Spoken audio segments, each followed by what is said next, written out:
Hello friends, நாம் இன்றைக்கி சப்பாத்திக்கு சைட் டிஷ்ஷாக ஒரு க்ரீமியான டேஸ்டியான பன்னீர் பட்டர் மசாலா தாங்க செய்யப்படும். இதோட டேஸ்ட் எப்படி இருக்குன்னு பார்த்தீங்கன்னா 7 ஸ்டார் ஹோட்டல், இன்னும் சொல்லப்போனால் பெரிய பெரிய ரெஸ்டாரண்ட்டில் கூட இந்தளவுக்கு டேஸ்டியான பன்னீர் பட்டர் மசாலா இங்கே சாப்பிட்ருக்க மாட்டேங்க.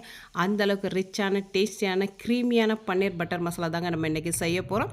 இந்த வீடியோ சேவ் பண்ணி வச்சுக்கோங்க. அப்போ தான் அடிக்கடி பன்னீர் வாங்கும்போது இதே மாதிரி செஞ்சு அசத்துவீங்க. இதோட சுவை உங்கள் நாக்கில் எனி டைம் இருந்துக்கிட்டே இருக்கும். இப்போது இந்த பன்னீர் பட்டர் மசாலா எப்படி செய்யலாம்னு பார்த்துடலாமா? ஃபஸ்ட்டு ஒரு குட்டி பவுல் எடுத்துக்கோங்க. அதில் 7 காஷ்மீரி சில்லி போட்டிருக்கேன். அதை ஒரு தடவை நல்லா கழுவிட்டு போட்டுடலாம். அதுக்கப்புறமா ஒரு கைப்பிடி அளவுக்கு முந்திரி எடுத்திருக்கேன். இதோட எண்ணிக்கை பார்த்தீங்கன்னா ஒரு 20 இருக்கும். முந்திரியையும் பவுலில் சேர்த்துட்டு ஒரு டம்ளர் அளவுக்கு சுடுதண்ணி அதோட ஊற்றி மூடி போட்டு வச்சுருக்கேன். ஒரு சைடு மெதுவாக ஊறிக்கிட்டே இருக்கட்டும். அதுக்குள்ளே நம்ம ஸ்டவ் ஆன் பண்ணிவிட்டு ஒரு கடாயை வச்சிடலாம். அதில் ஒரு டேபிள் ஸ்பூன் அளவுக்கு நான் எண்ணெய் சேர்த்துருக்கேன்.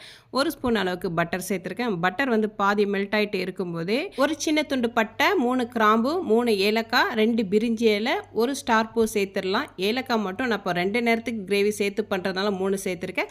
நீங்கள் ஒரு நேரம் பண்ணுறதா இருந்தீங்கன்னா 2 இல்லைனா ஒரு ஏலக்காய் போட்டுக்கோங்க. ஏன்னா நம்ம அரைச்சிட்டோம்னா அதோட ஃப்ளேவர் வந்து ரொம்ப ஹெவியாக இருக்கும்.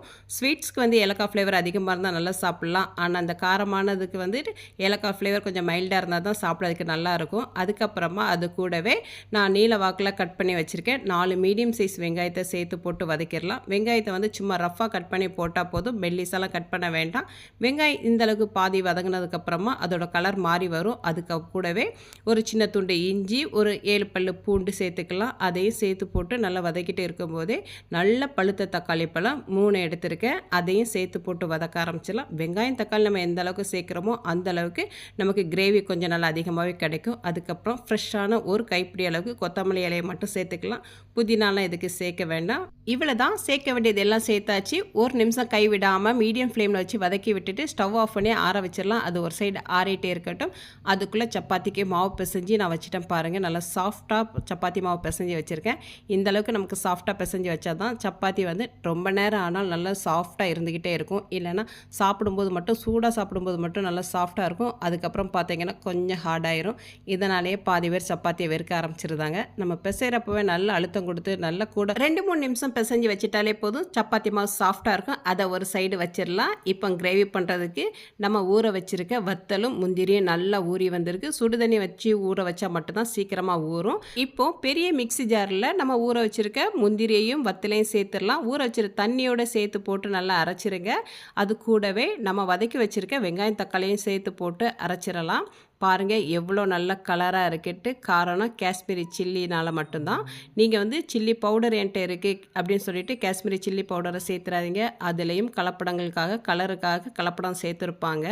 எங்கேயாவது டிபார்ட்மெண்ட் ஸ்டோர் போனீங்கன்னா கண்டிப்பாக இப்போலாம் காஷ்மீரி சில்லியே கடையில் கிடைக்கி. ஒரு 1/2 கிலோ நான் வாங்கி வச்சுருக்கேன். நீங்களும் என்ன மாதிரி வாங்கி வச்சுக்கோங்க.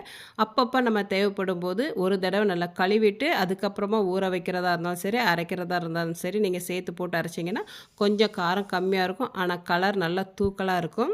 நீங்களும் இதே மாதிரி செய்யுங்க. நம்மளை சுற்றி இருக்கிறவங்க நிறைய கலப்படம் உள்ள பொருட்களை தான் அதிகமாக விற்கிறாங்க. அதில் இருந்து நம்மளை எப்படி பாதுகாக்கணுமோ அந்தளவுக்கு ஒரு சில சேஃப்டியை நாமளே நமக்கு பண்ணிக்கிட்டால் மட்டும்தான் உண்டு. எல்லாமே ரெடிமேடாக கடையில் வாங்கினோம்னா நம்ம உடம்புக்கு ஒத்து வராது. அரைச்சி வச்சிருக்க பேஸ்ட்டை பெரிய வடிகட்டியில் கொஞ்சம் கொஞ்சமாக சேர்த்து ஃபில்டர் பண்ணி எடுத்துக்கலாம். கண்டிப்பாக இந்த கிரேவிக்கு நம்ம ஃபில்டர் பண்ணி மட்டும்தான் சேர்க்கணும். அப்போ தான் டேஸ்ட்டு நல்லா இருக்கும். அதையும் ஃபில்டர் பண்ணி ஒரு சைடு வச்சாச்சு. இப்போ ஒரு குழிவான அடிகனமான ஒரு கடாயை எடுத்திருக்கேன். அதில் 2 டேபிள் ஸ்பூன் எண்ணெய் சேர்த்துக்கலாம். அது கூடவே ஒரு மீடியம் சைஸ் வெங்காயத்தை பொடி பொடிசாக கட் பண்ணி வச்சுருக்கேன், சேர்த்துடலாம். இந்த டைம் நீங்கள் பட்டை கிராம்பு ஏலக்காய் எதுவுமே சேர்க்க தேவையில்லை. வெறும் வெங்காயத்தை மட்டும் சேர்த்தா போதும். இந்த அளவுக்கு பாதி வதங்கினதுக்கப்புறமா நம்ம இதில் மசாலா சேர்த்துடலாம். 2 ஸ்பூன் அளவுக்கு மல்லிப்பொடி சேர்த்துருக்கேன். 1/4 ஸ்பூன் அளவுக்கு மஞ்சள் பொடி, காரத்துக்கு ஏற்ற மாதிரி 1/2 ஸ்பூன் வத்தல் பொடி சேர்த்துருக்கேன். அவ்வளோதாங்க. இதையும் நல்லா வதக்கி விட்டுக்கலாம். எண்ணெயிலே வதக்கும்போது கலர் நல்லாயிருக்கும். ஆனால் அதிக நேரம் வதக்காதீங்க. லைட்டாக வதங்கினதுக்கப்புறமா நம்ம அரைச்சி வச்சுருக்க பேஸ்ட் அதில் சேர்த்துடலாம். பாருங்கள் எவ்வளோ திக்காக அழகாக இருக்குன்ட்டு. பேஸ்ட்டை சேர்த்ததுமே நல்லா மிக்ஸ் பண்ணி விட்டுருங்க. முந்திரி சேர்த்துருக்கனால சீக்கிரமாக கெட்டி பிடிக்கும். அதனால் கூடவே தேவையான அளவுக்கு ஒரு 1/2 டம்ளர் அளவுக்கு தண்ணி சேர்த்துக்க. ரொம்ப தண்ணி சேர்த்துட்டிங்கன்னா தண்ணியாக இருக்கும். இந்த கிரேவியை பொறுத்த மட்டும் நல்லா திக்காக இருக்கணும். அதனால் மசாலா வேகிறதுக்காக மட்டும் ஒரு 1/4 டம்ளர் அளவுக்கு நம்ம தண்ணி சேர்த்துக்கலாம். அவ்வளோதான். நல்லா மிக்ஸ் பண்ணி விட்டுருங்க. அப்புறமா இந்த கிரேவிக்கு தேவையான அளவுக்கு கல் உப்பு சேர்த்துடலாம். எல்லாத்தையும் கலந்து விட்டுட்டு மசாலையோட பச்சை வாசனை போகிற வரைக்கும் வேக விட்டலாம். மிதமான தீயில வச்சுக்கோங்க. மூடி போட்டு வைங்க, இல்லைனா வெளியில எல்லாம் தெரிச்சு வந்துடும். அது ஒரு சைடு ரெடி ஆகிட்டு இருக்கட்டும். நான் இப்போ 1/2 கிலோ பன்னீர் என்கிட்ட இருக்குது. அதை பாக்கெட்லேருந்து எடுத்ததுமே ஒரு தடவை நான் கழுவிட்டு வந்துட்டேன். அதுக்கப்புறமா ரொம்ப சின்ன சின்ன பீஸாக தான் நான் போட போகிறேன் இன்றைக்கி. 1/2 கிலோ பன்னீர் சேர்க்க போகிறதில்ல, பாதி தான் நான் சேர்க்க போகிறேன். பெரிய பெரிய பீஸாகவும் போடலாம். அப்படி போட்டோன்னா பசங்க வந்துட்டு ஒரு பெரிய பீஸ் எடுத்து அப்படியே சாப்பிட்ருந்தாங்க. அது எல்லா சப்பாத்தியும் பிச்சு பிச்சு சாப்பிட்றது வரைக்கும் இருக்குன்னா ஒரு ஆளுக்கே பன்னீர் காணாது. அதனால் நம்ம ஃபஸ்ட்டே குட்டி குட்டியாக போட்டோன்னா ஒவ்வொரு வாயிலையும் ஒவ்வொரு பீஸ் சாப்பிட்ட மாதிரி இருக்கும். நிறைய பன்னீர் பீஸ் இருந்த மாதிரியும் நமக்கு இருக்கும். பன்னீர் சேர்க்கணும், அதான் அதிகமாக சேர்த்துக்கக்கூடாது. ஒரு வாரத்துக்கு ஒரு தடவை நீங்கள் பன்னீர் எடுத்துக்கலாம், உடம்புக்கு ரொம்ப நல்லது. நான் இப்போ குட்டி குட்டி பீஸாக கட் பண்ணி எடுத்து வச்சுட்டேன். மீதி இருக்கிறத அப்படியே ஒரு டப்பாவில் போட்டு ஸ்டோர் பண்ணி வைக்க போகிறேன். அடுத்து வேறு எதுக்காக நான் யூஸ் அதுக்குள்ளே கிரேவியும் நல்லா ரெடியாகி வந்துடுச்சு. இதுதான் கரெக்டான பதம். இந்த அளவுக்கு நமக்கு திக்னஸ் தேவை. ரொம்ப தண்ணி ஊற்றக்கூடாது, ரொம்பவும் திக்காக இருந்துடக்கூடாது. இப்போது மசாலையோட பச்சை வாசனைலாம் போய் வந்திருக்கு. இருந்தாலும் ஒரு தடவை டேஸ்ட் பண்ணி பார்த்துட்டிங்கன்னா உப்பு காரம்லாம் செக் பண்ணதுக்கப்புறமா ஸ்டவ் ஆஃப் பண்ணுறதுக்கு கரெக்டாக ஒரு நிமிஷத்துக்கு முன்னாடி நம்ம கட் பண்ணி வச்சுருக்க பன்னீர் பீஸை அங்கங்கே அப்படியே தூற்றி விட்டுறலாம். பன்னீரை வந்து எண்ணெயில் ஃப்ரை பண்ணலாம் தேவையில்லை. கட் பண்ண பீஸை அப்படியே எடுத்து உள்ளே போட்டுட்டு நல்ல ஒரு தடவை கலந்து விட்டுட்டால் போதும்.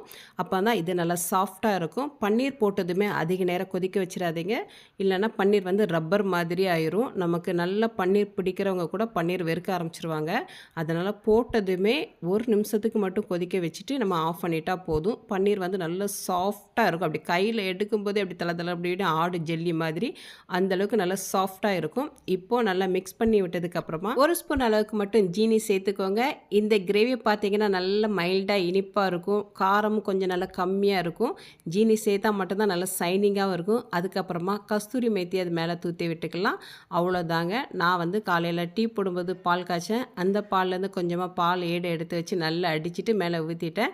நீங்கள் ஃப்ரெஷ் க்ரீம் இருந்தால் கூட ஒரு ஸ்பூன் அளவுக்கு சேர்த்துக்கோங்க. ஸ்டவ் ஆஃப் பண்ணிவிட்டு ஒரு ஸ்பூன் அளவுக்கு பட்டர் மேலே சேர்த்துட்டீங்கன்னா நம்மளுடைய க்ரீமியான ரிச்சான டேஸ்டியான பன்னீர் பட்டர் மசாலா ரெடி ஆகிடுச்சு. அவ்வளோதாங்க. இது எவ்வளோ ஈஸி பார்த்தீங்களா? இதை நம்ம வீட்டிலே செஞ்சு சாப்பிட்டோம்னா பசங்க வெளியில் கூட்டிகிட்டு போய் அதை வாங்கித்தாங்க, இதை வாங்கித்தாங்க, அந்த ஹோட்டல் கூட்டிகிட்டு போங்க நம்மளை டார்ச்சர் பண்ணவே மாட்டாங்க. முடிஞ்ச வரைக்கும் நம்ம வீட்டிலே செஞ்சு கொடுத்து பழகுங்க. பசங்களும் நல்லா விரும்பி சாப்பிடுவாங்க. சுட சுட சப்பாத்தி ரெடியாக இருக்குது. அது கூடவே இந்த பன்னீர் பட்டர் மசாலா எடுத்து வச்சு சாப்பிட்டீங்கன்னா அடடா, 2 சப்பாத்தி சாப்பிட்றவங்க கூட 4 சப்பாத்தி சேர்த்து சாப்பிடுவாங்க. அந்தளவுக்கு டேஸ்ட்டாக இருக்கும்.